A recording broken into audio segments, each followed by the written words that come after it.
Hey everyone, welcome back to another video. Today we're talking all about color mixing, so let's jump right in.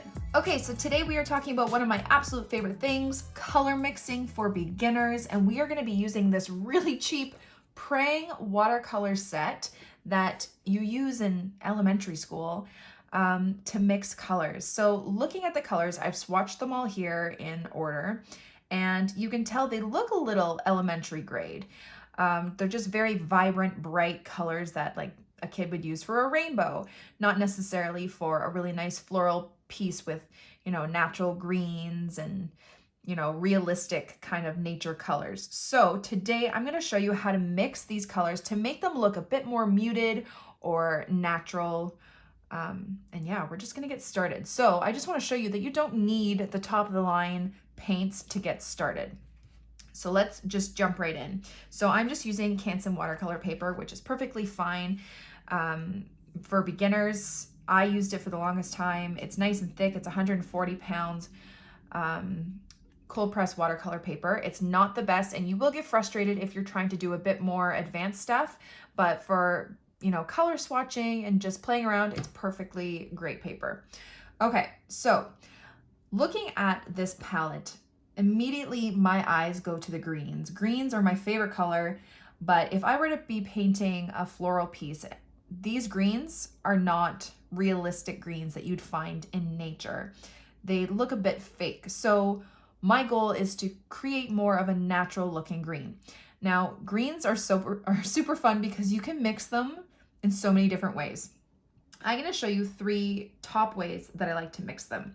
So I'm going to take this more kind of bluish green. It's more of a cooler green. And one of my favorite mixtures to do with a green like this to make a nice dark green is mix it with purple. So I'm going to take this purple right here, which is similar to my dioxazine purple, and I'm going to mix it together. And it just makes this nice, deep, it's a bit more on the bluish side. Maybe we can add some of this purple. Or you can even add some of this green too. Yeah, there we go. Okay, so I mixed that kind of bluish green, the cool green and the warm green with a purple, and you get this nice deep green. Okay, and already that looks a bit more natural. Another way to mix green is add some orange. That will give it more of a brown kind of look, but it will make it a bit more neutral. So I'm just gonna grab this like limeish green here. And I'm gonna grab a little bit of this orange. And again, it's still a bit neon for me. We wanna dull it down. So let's grab a bit of this red, make it a bit darker. It's like this darker, actually it's orange. Like that, grab a bit more of the green. And it's a bit more on the olivey side. Now let's try and mix the dark green with the orange. So I'm just gonna throw it in there. Grab that darker orange color. There we go. That's a nice kind of olive green almost. Okay, you're already getting more natural looking greens. And then another way to mix these greens, which I love doing, is grabbing some brown. Okay. Now I feel like this green here is a bit too on the blue side. Actually, that makes it kind of a nice sagey color. Like that. Let's try it with the lighter green. Basically, I'm just showing you that you just need to just try mixing different combinations. There we go. That's a nice kind of brownish green.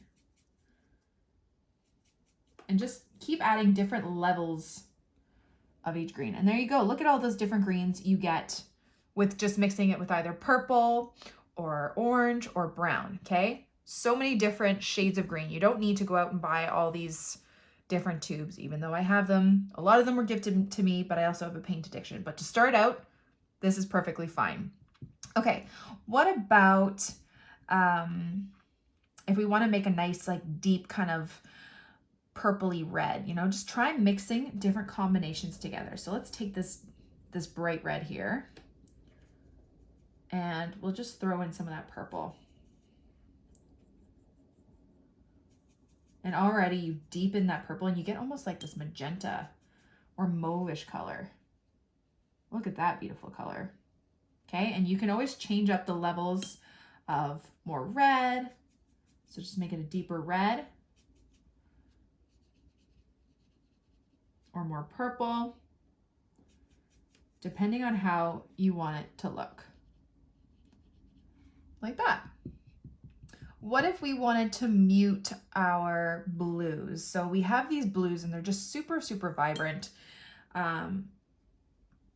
But we want it to mute it down a little bit. So a little trick to muting colors, I have a video on this too, is add its contrasting colors. So if you look at a color wheel, so here I have my handy dandy color wheel. I have my primary colors, my red, yellow, and blue.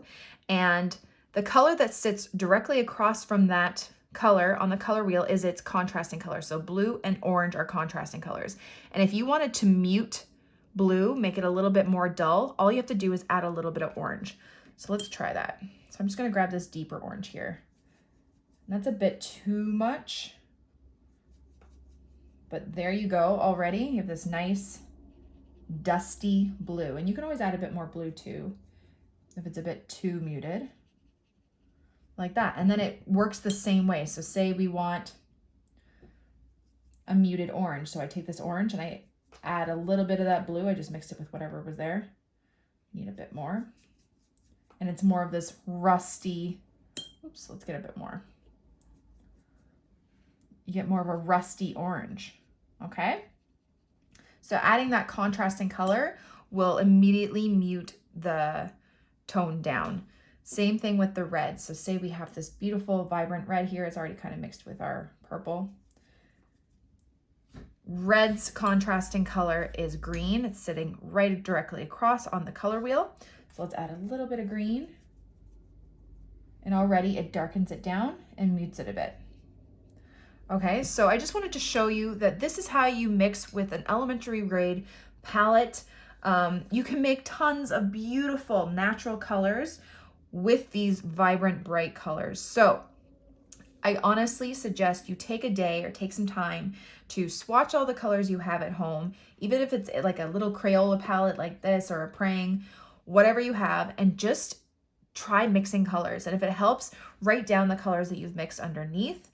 But yeah, there you go. So there's a couple tricks on mixing colors together. Now, one thing I might say is that you might have seen me double dipping in some of these paints.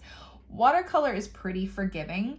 Like you saw, I went right from the purple to the red and it got a little darker in there, but the more you wash it out, it goes right back to its original color. So don't worry too much about that. It's probably not the best practice to do that, but because I like to work quickly and I've done this for a very long time, it doesn't make too much of a difference. Just take your wet brush and just kind of wash it out and it will go back right to its original color. But yeah, so if you have any more color mixing questions, let me know in the comments below.